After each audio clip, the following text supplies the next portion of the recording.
Good morning. I'm going to see if I can squeeze all that happened, the rest of what happened on my this week's trip to Roaring Spring, into one video. I'll try to go in chronological order. There was just so much, but I don't think I have to talk about them in detail right now. So I left uh, my Pennsylvania Dutch teacher's place and headed in and stopped at a hardware store, which I usually do. Well, there I found out that it didn't matter what I was getting, I got some of it. But I found out that a man who works there, Dylan Dodson of Roaring Spring, I knew he was an actor, and I've checked in with him every week since then. Uh, and he's the one that told me about the Cove volunteer, no, the Cove Community Theater in Loisburg. But I also found out from him that he's a writer. He's young. And I said right away, of fiction? He said, yeah, of fiction. And in trying to, which is of great interest to me, I want to see what his work is like, because I'd once said that Roaring Spring, I'd really loved, well, I intend to write fiction about Roaring Spring if nobody else will. The once and future Roaring Spring. And the one based on the time when my uncle was there in about 1941. And well, anyway, I found out that he's a writer. And in talking about contacting each other online, a man who works there as well, I think he probably is the manager of the hardware store. He's older and sort of has some status about him that young Dylan doesn't. Anyway, he picked up on the fact that I have a YouTube channel, and he said, "Oh, you have a YouTube channel?" And I said, "Yeah, it's called Frank's School." And he was interested. He wanted to know about it, and I said, "Well, if you're interested, what might interest you most is that of the 4,000 some videos that I've got on there, I've got a series about Roaring Spring." And I even explained to him that I had created the Roaring Spring campus of Frank's School. And he was interested. He said he was going to look into that. It's the first person from Roaring Spring that I've run into that was genuinely interested in that idea of a campus,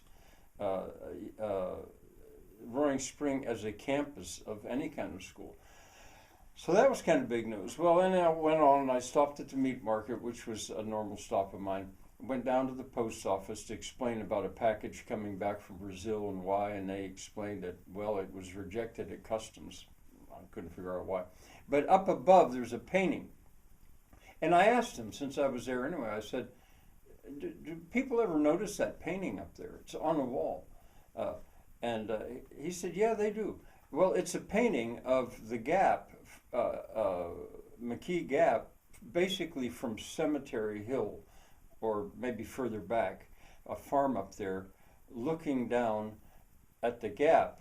But before the quarry, the limestone quarry was there, and there was a woman there, and she was ready to tell me about it. She said, yeah, that was painted in 1941. It was part of a government project to keep artists employed during the Great Depression, coming out of the Great Depression. She knew about this stuff. And when I think it was when the post office was moved from the older place, which I think was Sheena's Danny K Cafe. Anyway, when they built the new building, they painted that. It was a government project. Oh, that's real interesting. And on I went. Now, when I get to Danny K's, there was Sheena, and what to tell you in order. I brought some hardwood flooring that I have because I thought that her boyfriend, Brett, might be able to use it in the upstairs of his shop, which is behind a big, very strongly built building behind the Sheena Denny K Cafe. So I brought some pieces of that, and she said, well, he's up there, and you can show him. And see, in a way, I'm looking for opportunities to give stuff away. I've got reached an age that I know I can't get myself. I can't get to doing all this stuff. And the material that I have ready for it, I'm ready to give it away. And all this hardwood flooring was given to me, arranged by Gabriel, the homeless. Remember him? He found out about it, and he said he thought Frank would want that. And I said, yeah, I'll take that. But I won't be able to use it soon. So anyway, I told her about that. And I also told her about some shelving that I had bought, the boards, the shelves, in the old high school before they tore it down. I was at the sale, and I got all the shelving from like the custodian's quarters, I think it was, or something, the storage. Beautiful pine boards about that wide, finished, painted. And I've used a lot of them right back here in my library here. But I probably have again as many out in the barn, which I intended to use for a library out there. But I wanted Brett to know that I have them, and I would give them to him. It would be, I don't know, ironic, karma or something, that those boards would only move about 1 block away from where they were in the high school if he ended up using them in his shop. So that was of use. Let's see, there was a guy there at the sort of a bar, but it's a real narrow place, and he didn't say much. He kind of had his head down until after a while he opened up and explained about he was from Lafayetteville. Now that's Baker Summit. Those are places I go through every trip to Roaring Spring and come back. We talked about that a bit, and the raw milk was which I had, and Danny Kaye's Sheena's grandmother wanted another gallon of it. She loves it, but she hasn't made cheese of it yet. So anyway, I had gotten that, and anyway, he wanted to know where I got that, and I told him. He said, "Well, that's where I'm from," and we talked about that for a while. Let's see, what was his first name? Dustin, and he also mentioned, we were talking about Roaring Spring, that down at the Spring Dam there was an artist named Fish Pote. P-O-T-E was his last name, Fish was his nickname, I think, and that he was at least locally quite famous. He's dead and gone now, but he used to paint down there at the Spring Dam, and his paintings are quite in demand. Now, I haven't looked into them yet, but I've often thought that, boy, that would be a great place. Well, I even suggested to Gabriel when he was homeless, living in an apartment, sort of, there when the steam engine comes into Roaring Spring with passengers, that would be a great time to just set yourself up and start doing portraits of people, because he can draw. So Fish Pote, found out about him, and more. I'm going through this stuff quick because each conversation was of use. Well, as I was getting ready to leave, with 2 quarts of corned beef and cabbage that Sheena had made on St. Patrick's Day. A woman was there. I didn't know where she came from, but I think she'd been back in the tanning salon or tanning booth or something. And she was out there, and we got talking about Roaring Spring. And she, I think, had overheard some of the conversation, but she mentioned that there was a big water wheel down there.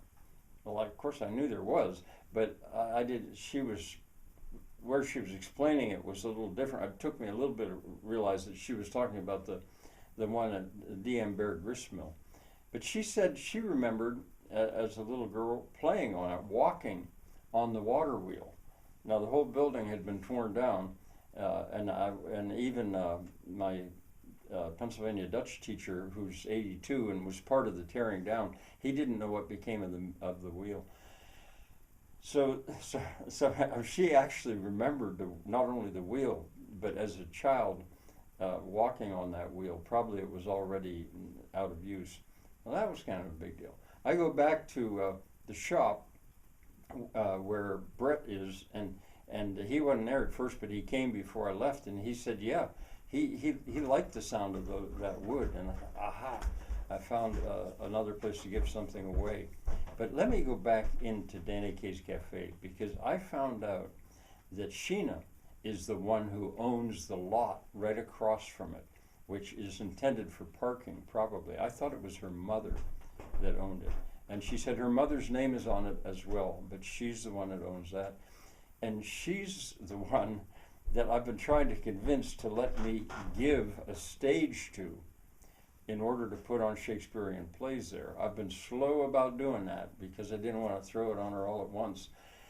But but I thought it was her mother that would have to be convinced to give it a try. But I had asked her to take a look at at two sections of Shakespeare in Love, the opening scene and the scene where they start Romeo and Juliet toward the end, to get a feel of what that stage was like back in the day. But that was before I explained to her that I actually can give her a theater like that, slightly smaller, but built just like that. I can. It's in the barn. I can give it to her. So she's the one, and she said, "Yeah, she'll look at that." So that was such big news in a way. And I also found out that she had been wishing that there could be a farmer's market. Why couldn't they get a farmer's market going in Roaring Spring? Well, I'm sure they can. I had no idea that that was in her thinking as well, because that whole area down there by Water Street, I'd like to see that whole area turn into not just a farmer's market, a market of all kinds. So here we're thinking in parallel ways. So I'm going to make it. On I go, and then to my last stop is almost always the brewery, and in there, I can't even remember what we talked about, but eventually I did strike up a conversation with a man who'd come in. Oh, I know, he'd come in and he wanted to have a dark beer. And I spoke up to him. I didn't realize that he knew stuff, and I said, "Well, hey, there's two up there, and one is I don't know, it's just a dark beer, I think, and the other is a milk stout." And I said, if you're gonna have one of either one, I'd skip the milk stout because it's got too much sweetness in it. It's all that, but that other, and it turned out he got the other. The dark, it's called the Big Dirty or something like that, a funny name. And he said, "Yeah." He says that tastes just like when we brewed it. Well, here he'd been one of the guys. He'd been there helping the brewer, Mike, to brew that. I think a year ago, maybe. I don't know. Maybe it was just a month ago. His name was Steve, and we talked about other stuff too, but mostly about the history of beer and ale and stuff like that. And I headed home. There, I debriefed my trip, probably skipping something huge and major, but that'll do for now. Bye.